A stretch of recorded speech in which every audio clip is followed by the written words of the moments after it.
Как научиться быть несчастным? Как научиться быть зависимым и беспомощным? Как научиться ограничивать себя и свою жизнь? Рецепт коктейля под названием «Синдром выученной беспомощности». Ингредиенты. Первое – это ограничение свободы. Это состояние безвыходности, безысходности, безнадежности. Вы ограничены в своих действиях, вы ограничены в своих перемещениях. В целом ваша свобода ограничена. Первое. Второе – боль. Вам больно, дискомфортно, неприятно находиться в покое, находиться в данной точке.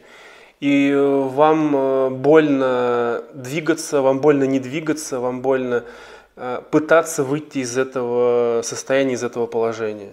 2. Третье – это длительность во времени. Это должна быть какая-то регулярная длительная практика. И четвертое – это бессилие. Вы должны раз за разом удостоверяться, что вы не можете изменить свое положение дел. И через некоторое время вы получите вкуснейший коктейль под названием «Синдром выученной беспомощности». Второй рецепт – стокгольмский синдром. Берем все ингредиенты из синдрома выученной беспомощности и добавляем туда личное присутствие агрессора. Начнем с истории, с небольшой истории автора данного коктейля, первого коктейля. В 60-х годах американский психолог Мартин Селигман, к слову, основатель позитивной психологии, проводил серию экспериментов с собачками, прямо по заветам Ивана Петровича Павлова. Собачки помещались в клетки, где их регулярно било током сразу после определенного неприятного сигнала, для того, чтобы выработать в них условный рефлекс. Первое время собачки сопротивлялись таким изменившимся обстоятельствам и были очень недовольны, пытались выбраться как-то из клетки. Но через некоторое время переставали бороться, сдавались, ложились на пол и просто тихо скулили, где их било током. Но самое интересное произошло, когда открыли эти клетки. Часть собак никуда не убежала. Часть собак осталась в клетках, где их било током, где они слышали неприятный звук, их било током. Таким образом, эти собачки научились быть несчастными и не смогли разучиться. Данный феномен назвали синдром выученной беспомощности.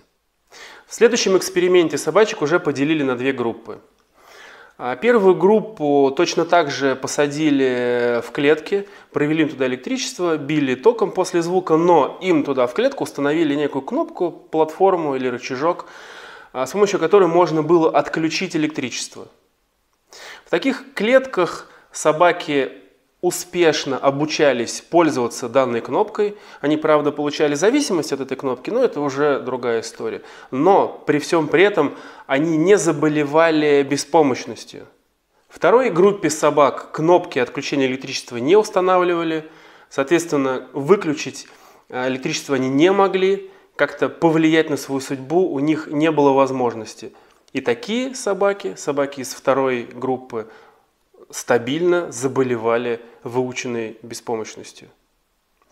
Данный эксперимент показал, что к синдрому выученной беспомощности приводят не сами негативные ситуации, а травматичный опыт проживания бессилия, проживания невозможности никак повлиять на свою судьбу и неотвратимость наказания, неотвратимость боли. Тут мы приходим к определению. Синдром выученной беспомощности – это состояние индивида, состояние человека, ну или животного, когда он не пытается улучшить свое состояние, либо избежать какого-то негативного воздействия, даже если имеет такую возможность. В основном синдром выученной беспомощности люди или животные получают вследствие психологических травм. Теперь как и почему это работает? У нас есть замечательная функция творческого приспособления, которая отвечает за то, чтобы мы учились, развивались и со временем могли получать все, что мы хотим, чтобы мы научились делать то, что мы хотим делать. Как это происходит? Мы сталкиваемся с какой-то проблемой, мы пробуем ее решать, и если даже мы с ней не справляемся, мы все равно получаем какой-то опыт, полезный нам для того, чтобы в следующий раз мы более эффективно пробовали справиться с этой проблемой, с этой задачей. Однако, если раз за разом мы не получаем никакой новой полезной информации, которая чем-то нас бы обогатила, была бы полезна для того, чтобы мы более эффективно решали данную проблему, мы, наоборот, понимаем, каждый раз удостоверяемся, что ничего не изменится. Мы чувствуем свое бессилие, беспомощность, безвыходность и безнадегу. Это приводит нас через некоторое время к травматизации. Мы ломаем по факту свой механизм творческого приспособления, он начинает буксовать. В этой точке мы прервали нашу стратегию обучения. Таким образом, мы прервали, вот с нашего детства, за всю нашу жизнь, мы прервали огромное количество стратегий обучения. Это прерванные стратегии. Самое печальное, что такая прерванная стратегия, такая травматизация, такая выученная беспомощность сама не исчезает. И приводит со временем к апатии, к бессилию, к депрессии, к тому, что мы, например, годами работаем на ненавистной, нелюбимой работе и не можем никак поменять свое положение. Живем, например, с нелюбимым человеком, например, в состоянии, к тому же, домашнего насилия или психологического насилия. Когда нам плохо в какой-то ситуации, мы по какой-либо причине не можем изменить своего состояния, не можем сделать себе лучше, не можем выбрать другую судьбу, счастливую, более счастливую. Мы не можем разучиться быть несчастными.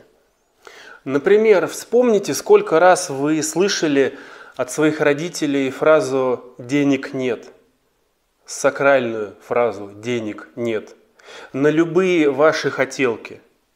Ребенок, у него задача такая – хотеть, интересоваться. Я хочу, я хочу, я хочу. На что раздражительные, иногда уставшие родители, у которых свои проблемы, говорят мантру, магию, экспеллярмус. Денег нет, денег нет, денег нет. И через некоторое время ребенок обучается тому, что денег нет. Я хочу, денег нет. Я хочу, денег нет. Я хочу выбраться из клетки, меня бьет током, у меня не получается. И через некоторое время я перестаю пробовать. У меня утрачивается навык хотения. Почему к определенному возрасту у некоторых людей основной запрос на терапию «я хочу хотеть». Мне ничего не хочется, мне ничего не интересно. В данной ситуации родителей тоже можно понять. Родителям нужны какие дети? Удобные и послушные, чтобы у них меньше нервов тратилось. Но данная удобность и послушность, по факту безинициативность и подчиняемость, остается с детьми на многие годы. И данные ограничения всегда обрастают причинами, картиной мира, объяснениями из серии «это не для меня», «я недостоин», «где родился, там и пригодился», «не жили хорошо и нечего начинать» и так далее. У каждого свой список чьих-то слов у вас в голове. Если вы, например, задаете себе вопрос, а почему я не имею дом, какой я хочу? Почему я не зарабатываю столько, сколько хочу? Почему я не езжу на машине, на которой я хочу? Почему у меня отношения не такие, как я хочу? Вы прислушиваетесь, что за ответ вам приходит. Тебе не дано, или ты не избранный, или для того, чтобы так жить, нужно, например, делать что-то плохое и так далее. И здесь можно прямо записать эти слова, которые у вас в голове, и через некоторое время найти их автора. То есть ваши Внутренние голоса были когда-то чьими-то внешними голосами. И когда вы найдете автора, у вас появится шанс выйти из этого морока. Теперь переходим к коктейлю номер 2. В 70-х годах в Стокгольме при ограблении банка грабители взяли в заложники и продержали 5 дней несколько человек. И самое удивительное, что после освобождения эти заложники начали заботиться о этих преступниках, о этих грабителях, о тех, кто их пленил. Вплоть до того, что эти заложники начали искать лучших адвокатов для этих преступников. Данный феномен был назван стокгольмский синдром. В чем суть? Когда мы имеем дело с психологическим или даже физическим насилием, то есть мы говорим про то, что у нас есть агрессор и жертва. Когда жертва попадает в ситуацию, где ей угрожает опасность, она может умереть, где жертва потеряла свободу и возможность как-то заботиться о себе, жертва может начать идентифицировать себя с агрессором для того, чтобы психически сохраниться. По факту жертва попадает в ситуацию наиболее травматичную для психики. Это ситуация, когда я могу умереть, и я с этим не могу ничего сделать. Это проживание собственного бессилия с учетом невероятной опасности для жизни. Это наиболее травматичный для психики вариант. Это, соответственно, психика для того, чтобы обезопасить себя для дальнейшей травматизации, выбирает вариант соединиться, идентифицировать себя с агрессором.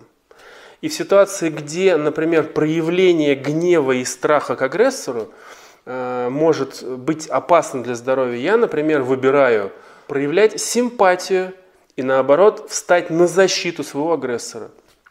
Но, к сожалению, данная травма, данный механизм, он через некоторое время сам не возвращается на исходную.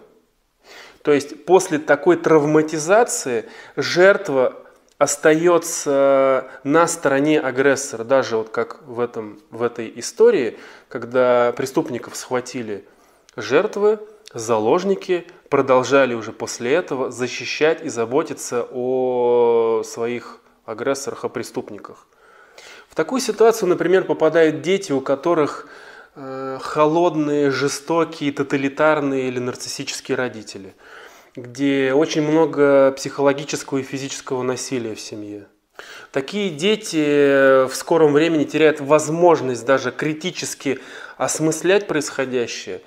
Такие дети со временем теряют возможность проявлять, даже чувствовать гнев к своим родителям и, в принципе, боготворят их. Или, например, в более взрослом возрасте люди могут попадать, например, уже в свои семьи, где будет психологическое насилие. И вспомним вот эти замечательные фразы «бьет, значит любит». Когда, например, жены много лет живут с алкоголиками, наркоманами или садистами, и при этом продолжают их очень сильно, искренне любить и заботиться о них. Вспомним компании с таким жестким тоталитарным стилем управления, где сотрудники через некоторое время уже как теряют свою волю и при очень плохом отношении к сотрудникам и очень, например, низкой зарплате продолжают боготворить, продолжают искренне любить и заботиться о своем начальстве, о компании. В данных компаниях уровень лояльности может быть даже выше, чем у более здоровых в данном случае компаний. Ну, теперь главный вопрос, что теперь со всем этим хозяйством делать? Начнем с того, как сам Мартин Селигман реанимировал своих собачек.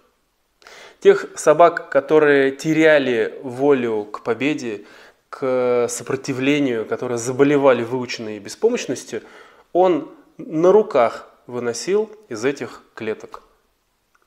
То есть по факту нам очень важно человеку или даже животному на практике показать, что данная ситуация не безвыходная. Даже просто физически помогая получить данный ценный опыт. Человеку критически важно получить практический опыт решения проблемы. В общем случае это классическая работа с травматическим опытом. Это восстановление психологических границ, восстановление психологических внутренних опор. Это нивелирование тех невротических механизмов, которые предохранили в свое время в той точке психику от разрушения. И так далее в рамках общей комплексной терапевтической работы. Очень важно вернуться в ту точку, где произошла травматизация, и получить новый опыт. Прожить тот опыт по-другому. И тогда перепишется ваша история, ваша личностная история. Произойдет реимпринтинг, перепросмотр. И вы освободитесь от этих ограничений. Ваша прерванная стратегия восстановится. И опять заработает ваш механизм творческого приспособления. Вы восстановитесь, восстановите свою свободу, свою целостность. Поэтому, если вам в вашей жизни чего-то не хватает, и при этом вы чувствуете какое-то иррациональное бессилие и беспомощность, обратите на это внимание и не оставляйте это все на самотек. Само, скорее всего, не изменится. С вами был Антон Махновский. Берегите себя и до новых встреч. Две собаки в лаборатории Ивана Петровича Павлова, общаются друг с другом. Такая матерая, опытная собака, уже прошедшая много опытов, и новенькая. И новенькая спрашивает: слушай, а что такое условный рефлекс? Опытная ей отвечает: как бы тебе объяснить? Ну вот смотри, сейчас загорится лампочка, и вот тот мужик в халате принесет нам пожрать.